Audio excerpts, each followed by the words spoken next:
वालेकुम, मैं सूफिया मलिक और आप देख रहे हैं PKN न्यूज। सबसे पहले नवाज शरीफ के इस्तकबाल के लिए क्यों नहीं गए? शाहिद खान अब्बासी ने वजह बता दी। पार्टी का सीनियर लीडर नहीं हूं, इसलिए नवाज शरीफ के इस्तकबाल के लिए नहीं गया। साबिक वजीर आजम की मीडिया से गुफ्तगू। मजीद तफसीलात सरदार ताहिर महमूद की इस रिपोर्ट में। जी, इस्तकबाल के लिए बुलाया नहीं जाता।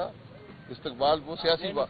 जी नहीं, मैं वहाँ नहीं था जनाब। ये बताएं सर, आप तो अवामी आदमी जी, अवामी इज्तिमा में रहने से आप खुशी लेते हैं, तो ये बड़ा इज्तिमा हुआ है, उसमें आप जो नहीं है, आपको इज्तिमा इतना बड़ा अच्छा नहीं लगा? नहीं मेरे भाई, इज्तिमा में जाना जरूरी नहीं होता। इज्तिमा में जाना मैं नहीं गया, मैंने पहले भी जिक्र किया है। जी, सवाल तो मैं पार्टी का सीनियर लीडर नहीं हूँ। लेकिन में आप लोग जी, मैं अदालत में खड़ा हूँ। सर, आपकी बातों से इस तरह अंदाजा हो रहा है कि बहुत जल्द आप एक प्रेस कॉन्फ्रेंस करने वाले हैं, कोई नई पार्टी का जो है वो अनाउंस करने मैं वो प्रेस कॉन्फ्रेंस कर रहा हूँ, दूसरी जमात के लोग हैं हमारे। जी, जब हुक्म फरमाएंगे जी। अच्छा, ये बताएं सर, अगली जो फैसला है मिलिट्री कोर्ट को खत्म कर दिया गया है, तो आप इस बात करते हैं सुप्रीम कोर्ट के फैसले के साथ? मैं पहले कहता रहा हूं कि कोई स्टैंडिंग मिलिट्री कोर्ट नहीं है, कम से कम मेरी नॉलेज में नहीं है। हो सकता है ख्वाजा नवीद साहब बताने को है या नहीं है। मिलिट्री में कोर्ट मार्शल होता है, एक समरी कोर्ट बनाया जाता है, वो कोर्ट मार्शल करता है। उसमें कुछ जुरिस्डिक्शंस हैं जहां पर सिविलियन अगर मुलव्वस हो किसी ऐसे मामले में किसी फौजी अफसर के साथ, तो उसका आप कर सकते हैं, उसको वहां पर ट्रायल कर सकते हैं, और माजी में हुए भी हैं। लेकिन अब सुप्रीम कोर्ट ने वाज़ेह इंस्ट्रक्शंस दे दी है कि ये ट्रायल नहीं हो सकेंगे, तो फिर जो भी दूसरा अदालत है उसके अंदर वो ट्रायल हो जाएगा। अच्छा शाहिद साहब, आप नैब कवानीन पर पहले भी तनकीद करते रहे, अब भी तनकीद करते हैं, लेकिन जब आप वजीर आजम थे, बतौर वजीर आजम, तो आपने इस कानून को रिपील करने की कोशिश नहीं की, या बल्कि अटेम्प्ट कोई की नहीं आपने। दूसरा ये सुप्रीम कोर्ट ने एक नई नज़ीर बना दी है कि एक लाइव कवरेज का सिलसिला कोर्ट में, तो आपकी एक डिमांड होती थी, आप डिमांड करेंगे? जी बिल्कुल, मैं अभी आपसे सामने कह चुका हूँ कि यहाँ भी कैमरे लगाएं और लाइव बताएं लोगों के हो क्या रहा है। उनको बताएं कि हम हर दूसरे तीसरे हफ्ते पेश होते हैं और फिर तारीख मिल जाती है। हकीकत बताएं आवाम को। और जो नैब की बात है, मैं हमेशा कह चुका हूं कि इसको कोई एक जमात एक शख्स रिपील नहीं कर सकता, ये कंसेंसस से होगी। 2013 से 18 तक से बड़ा काम हुआ, लेकिन आखिरी वक्त पे उसमें जो सेनेट के अंदर बिल था उसको वहां पे ना PTI ने सपोर्ट किया, हालांकि पहले वो सब ख्वाहिशमंद थे, ना पीस पार्टी ने सपोर्ट किया। भाई साहब, ये बता दें, मियां साहब आ चुके हैं, क्या आपका उनसे मुलाकात का कोई इरादा है? नंबर 1, ये आपका सियासी लाएमल आइंदा का क्या होगा? क्या नून लीग के टिकट पर आप इलेक्शन लड़ेंगे? मेरे भाई, सियासी लाएमल मैं बता दूंगा। आज सियासत की बात आपने करनी है तो लहदा प्रेस कॉन्फ्रेंस कर लें।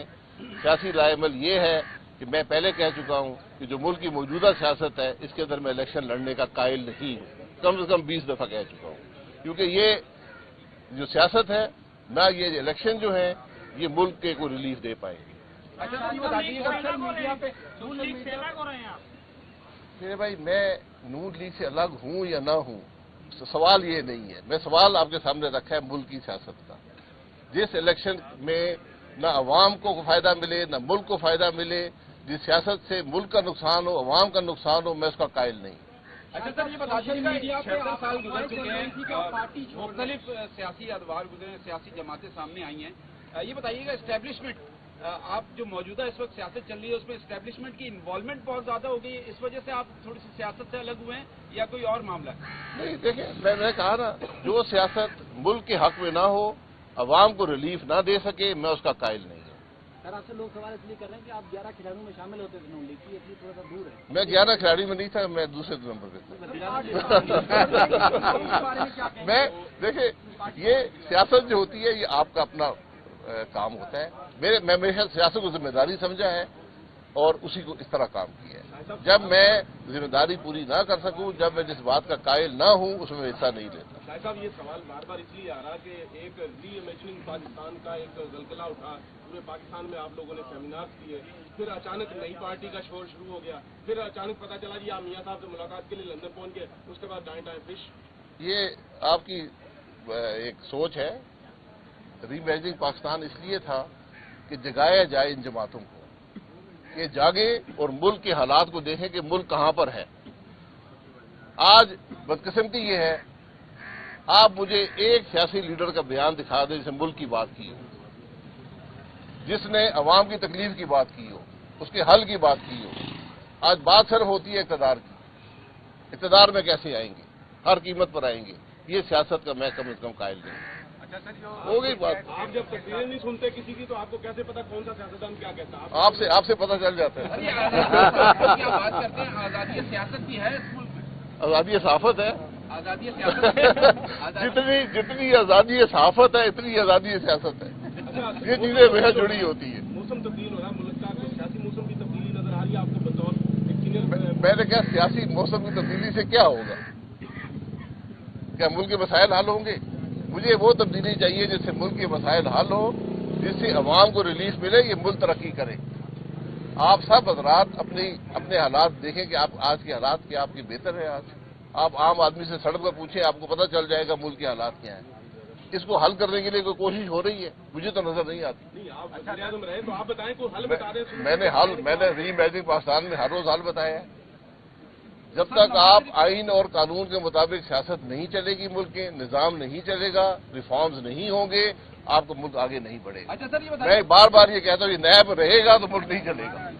بتائیے، نواز شریف صاحب نے دعویٰ کیا ہے کہ اب ہم آگے ہیں، سیاست میں چینج بھی آئے گی اور یہ ملک ترقی بھی کرے گا، بہت سی نئی پالیسیز جو ہیں وہ اپنے ساتھ لے کے آئیں۔ آپ اتفاق کرتے ہیں کہ ٹھیک بات ہے جی، اچھی بات ہے۔ میں کہہ رہا ہوں پالیسیز آئیں، عوام کے سامنے آئیں، ان کو حل بتائیں کہ حل کیا ہے، راستہ کیا ہے۔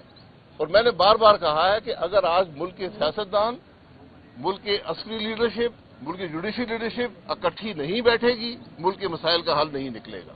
یہ بات یاد رکھیں۔